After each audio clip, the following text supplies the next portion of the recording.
Well, happy Monday, family. I hope you guys are having a wonderful day. Um, so, I am here in Panama City, Panama. For those of you who don't know, I moved here. I moved here in September. Wait, what is this? Yeah, I'm still getting used to these lives on TikTok, so bear with me. But so for those of you who don't know, I moved to Panama City, Panama, in September.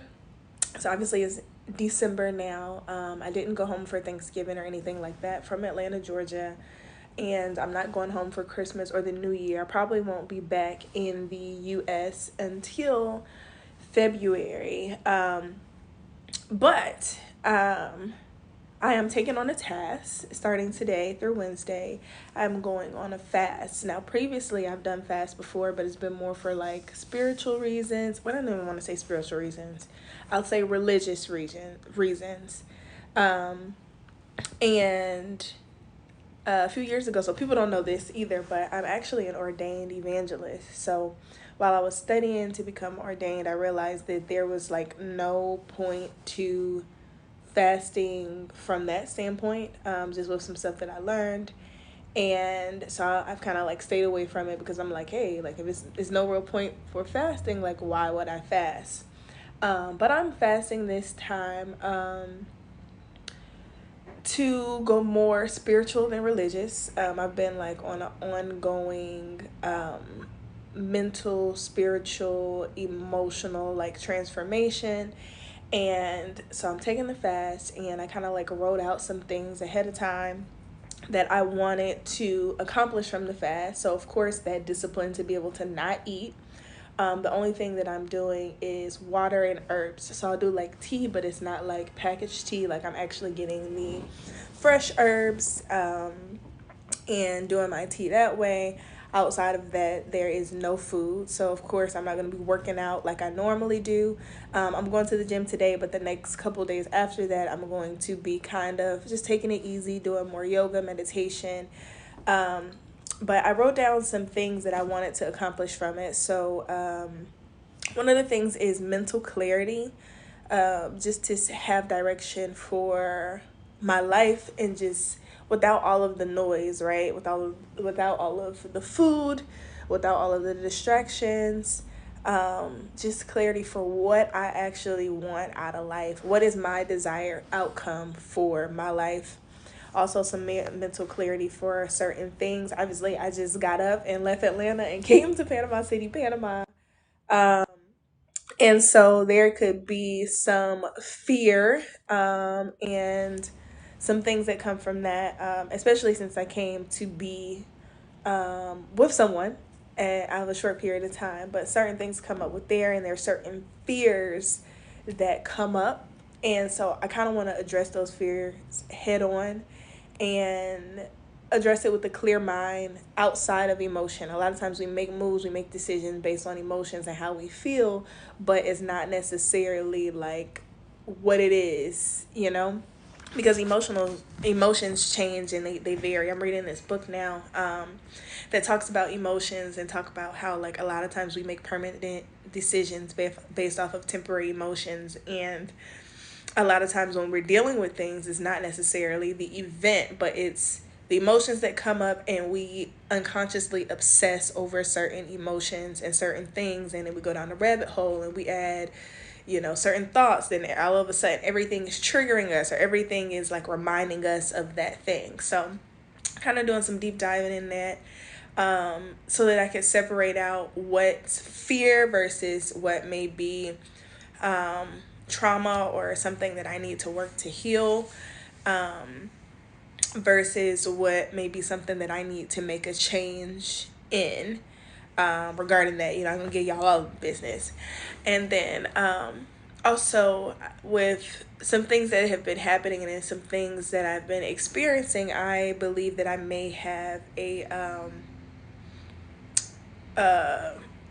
solar plex blockage. Okay. Solar plex chakra blockage potentially.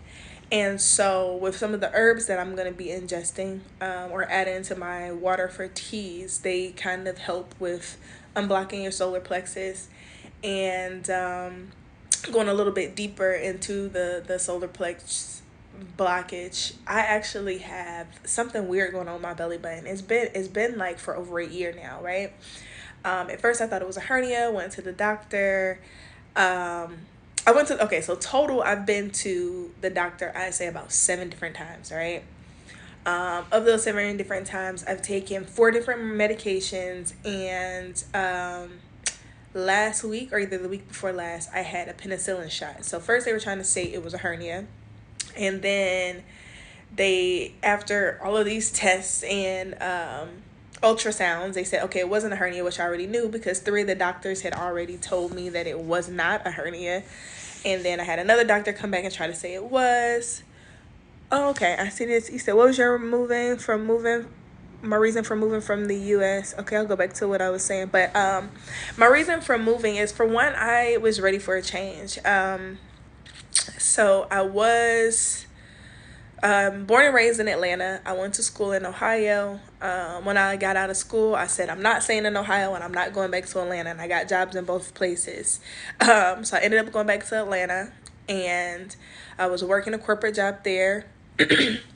Left my corporate job and started working for myself. So I am a internationally certified personal trainer, flexibility coach, and stretch therapist.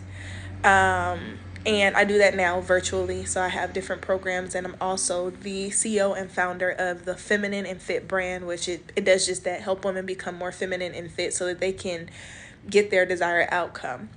So when I was doing that, I went fully online thinking that I was going to make more time for my stretch therapy.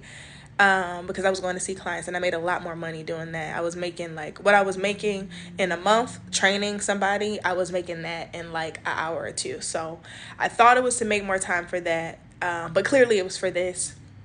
I went through a divorce a couple years ago. And so, I was kind of like stuck in Atlanta, being married. You can't just get up and leave the family. And so after the divorce, I was just like, hey, like, I didn't have any kids physically. I had a stepdaughter at the time, loved her dearly. But after that, I was like, hey, it's nothing that's just holding me here. Like, my parents are here. I love them very much, but I can do whatever I want, wherever I want. And I visited Panama City, Panama. So not Florida, but I visited Panama City, Panama a couple times. And I really liked it. And I was going back and forth, traveling all over Houston, Dallas, all over doing my classes. With Ebony Fit Weekend, I've been on their roster for the last 3 years, but they always bring me to do the trap yoga class. And then I also have a yoga seduction class that I was traveling doing it. But anyway, I was everywhere. I wasn't in Atlanta. I was paying this expensive rent for this basic apartment. And I started dating this guy. The guy had moved to Panama City, Panama at the time. And things started, they kind of started getting serious a little bit. And he was just like, hey, like, I'm not coming to the U.S. Like, he was like, I'll visit, but I'm not going to live in the U.S. And he was like, hey, I want you to move with me. And he was like, if we're going to make this work, like, I want you to move. And so at that time, I was just like, I love Panama, but dang, like, I'm like, this is fresh. Like, I'm not about to get up and move. Like, what the heck? And I realized, I was like, okay, outside of him, would I want to live in Panama, right? Would I want to live in Panama City, Panama? Could I see myself living in Panama City, Panama? And the answer was like, yeah, like, I love Panama. It's beautiful. Panama City, I can see the water. Like, right now, I'm literally looking straight ahead to the water. I don't know if y'all can see that over there. But, and I was like, it's warm. I love being warm. I love Central America.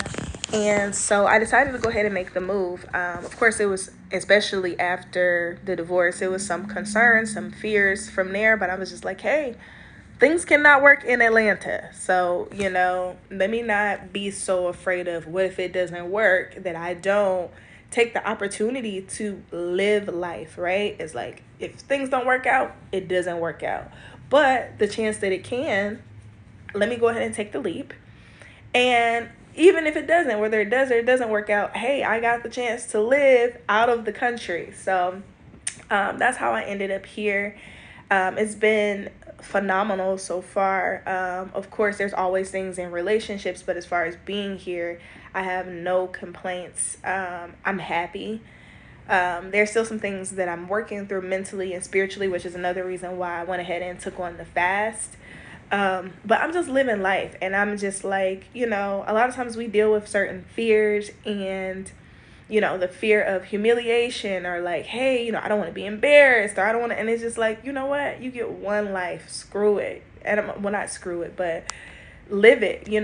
It's like, I rather take the leap and have the potential for great things to happen than to move in fear and be like, oh, well, last time, or oh, well, what if this, what if that, and never take the leap. So I've really been big about, or open about, sharing my experiences. I don't know if you guys have Instagram pages, go ahead and follow me on Instagram as well. It's the same exact as this one. It's Kiki Black, the @ KIKIIBLACK. A lot of my flexibility stuff is on there too, but I'm pretty open about sharing my experiences there. I don't get too much into the relationship stuff, but I do share, my partner. And I'm just allowing myself to be at a place where I am not fearing life. There's still a part of you that has to be protective of you and to make sure that you're good mentally, spiritually, and emotionally. But as far as fear for taking leaps, it's like, man, I have to do it. If you take the leap and it doesn't work, at least you did it. Don't be scared. And I don't want to scare you. Don't be scared. And so with my partner, love him dearly. Of course, we get in relationships and we want them to last forever. Ideally, that happens, but if not, that's great too. But one thing that I can say about him is he's a very spiritual person, and he adds to me. And yeah, you're right. Lost Boys. You're absolutely right. And that's another reason why I'm doing this fast. Is just kind of dissect my mental, right? Because it's easy to say, hey, I'm going to take the leap, I'm going to go for it. But when you're dealing with stuff in your head and you're having certain thoughts, even if you don't talk about it or express it, it doesn't take the fact away that they're not there. And, but anyway, what I was saying about him is we do a lot of mental and spiritual work. And we were watching this one thing, and I can't even remember who it was. But the guy said, fear is faith in evil, right? Fear is faith in evil. And I'm like, wow, that's so deep. And it's so many things that we fear, and not fear like boo fear, but like even in life, taking certain leaps, the average person, you're like, hey, move out the country, is like, what? No, like, my comfort is here in the United States, in Atlanta. Like, I have family here, I have friends here. But to take the leap, sometimes it could be hard, and even certain things like leaving a job or going after your dreams, or having a career change, especially as an adult, there's always fear attached to it. But finding a way to deal with that fear, to lose the faith in evil and find faith in the God within you, right? Because a lot of people, they talk about God, and God is this and God is that, but if you really believe that God is God, and you really believe that God resides in you, at what point do you have faith in the God in you, right? At what point do you start moving as if you are God? If God is in you, if he lives in you, there's a part of you that is God. Like, you were one and the same in a lot of cases. So if the, hey, Cole, love you, my Coco. Y'all make sure y'all go follow Coco Chanel on Instagram as well as TikTok. It's my girl. She's a phenomenal coach. But yeah, so if you believe that God is in you and he resides in you and he lives in you, there's a certain part of you that should move as if you are a God. You know what I'm saying? Not saying, putting too much on the saying, oh, I'm a God or anything like that. But if you really believe he lives in you, it's a way that you interact in the world, a way that you move, a way that you talk, and the way that you interact in the world that shows that.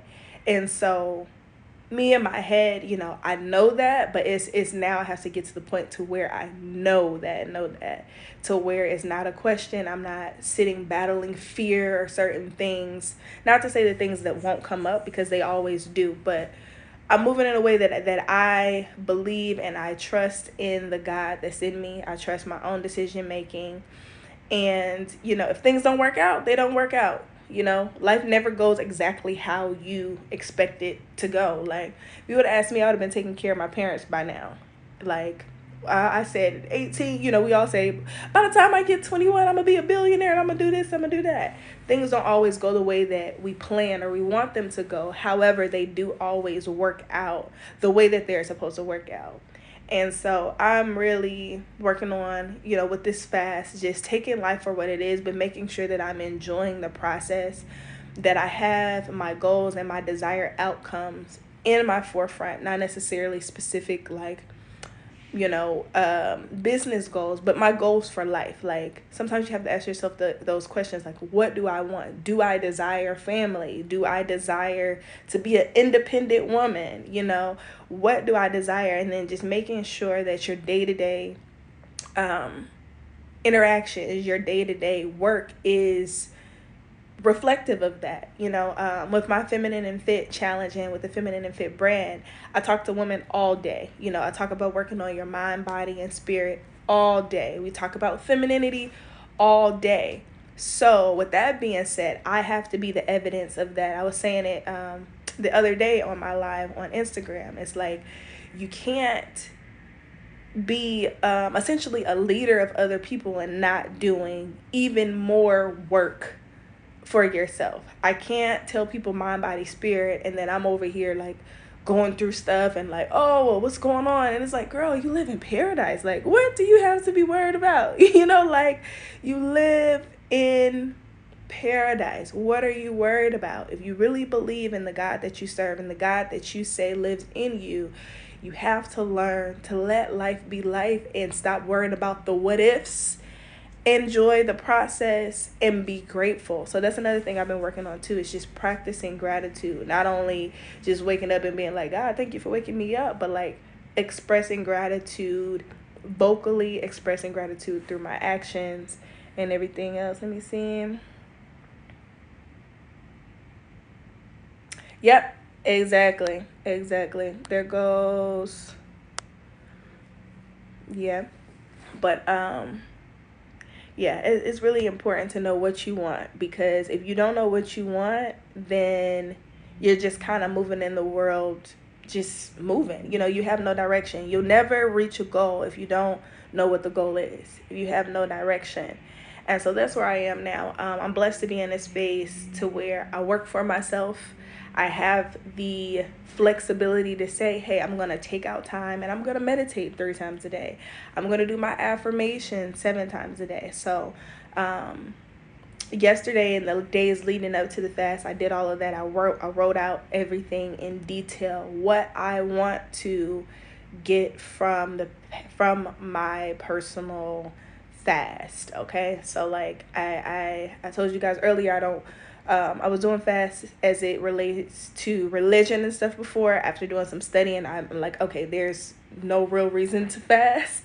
When I was studying to become evangelist, as far as it goes to church and God and things like that, but on a different level, on a different spiritual level, just for clarity and to take out all of the distractions. So I'm excited. I wish I could have had my last meal last night. I had some food at a friend's house and I just tasted it, but I put it to the side and I said that I was going to eat it when I got home. We went upstairs. By the time I came back, I'm pretty sure his cats got it and dragged it somewhere, but we couldn't find the food. So I didn't eat last night. So I'm going in, but I'm doing a whole lot of writing, and I'm learning that that's important too, is just to make sure that you write down your thoughts. And even in the meditation, so I did my meditation this morning. I'm going to do it again later. I'm going to do it at least twice a day for the next 3 days.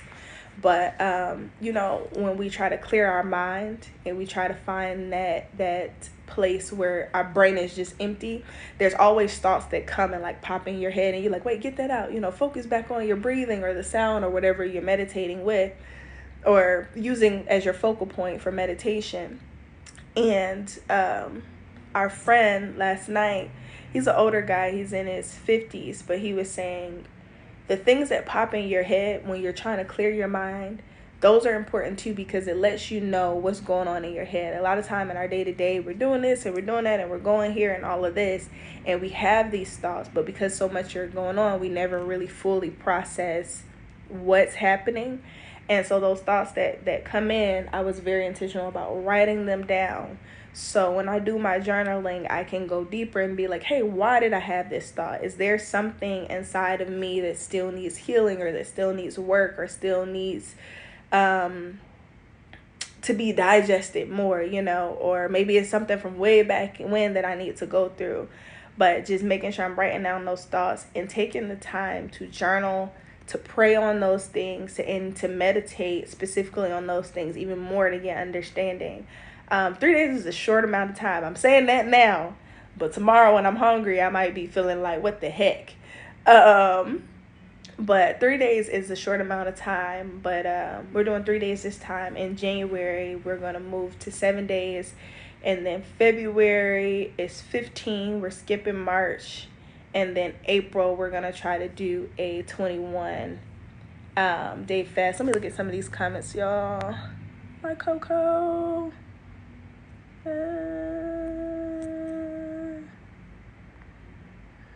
Lost Boys, I was with you for a second, but I don't know what you mean there. Good morning. What's the vibrations? What do you mean, what's the vibrations? The vibrations as far as what I'm listening to during meditation, or what do you mean there?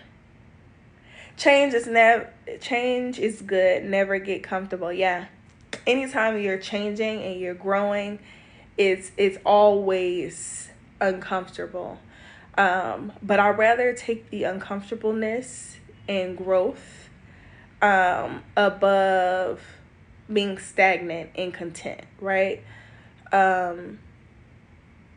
Everybody wants to be somebody, right? They want to feel important, they want to feel needed and everything, but most people aren't willing to put in the work mentally, spiritually, physically, or emotionally to get to their goal, right? Even when it comes to being in the fitness industry, most people want to look great. They want a nice body. But the reality is, most people aren't willing to put in the work to have the body and the physical attributes that they desire.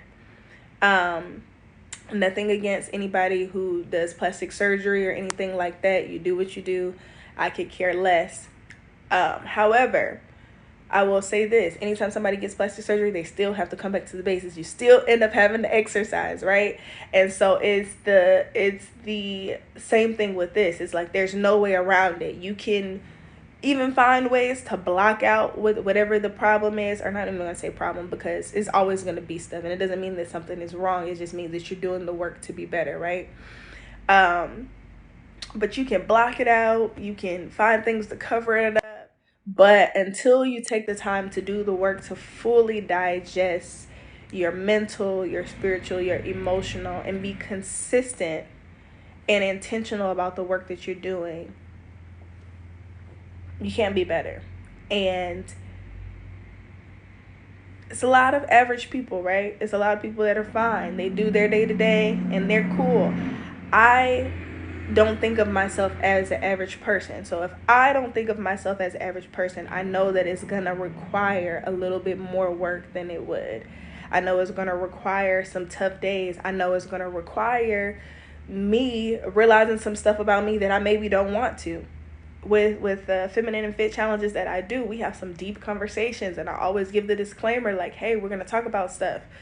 It might be some stuff that ruffles your feathers. All I ask is that you open up your mind and your heart to the information and be able to say, hey, I don't have any kids, so this isn't me saying this about myself, but I always give the example. People are like, oh, my baby daddy is this, and that. And it's like, okay, it's easy to play the blame game, but let's take a step back. Let's do some self dissection. Could you have made better decisions? Did you go into a situation moving from fully emotion? Did you make the best choices?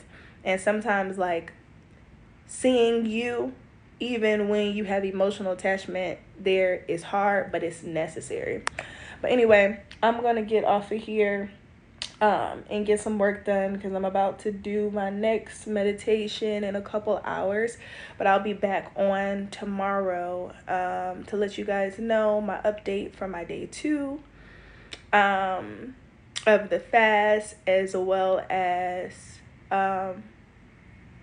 just keeping you guys in the loop. If you haven't already, make sure you're following me on Instagram as well. So I'm on Instagram. It's the same hashtag. It's at KIKIIBLACK. Again, that's KIKIIBLACK, and it's the same thing on YouTube. I'm going to be putting a lot more on YouTube as well, just talking about my journey from moving from Atlanta, Georgia, all the way across the world to Panama City, Panama. So stay tuned. Love you guys. Have a phenomenal day. Goodbye. Now, how do I stop this thing?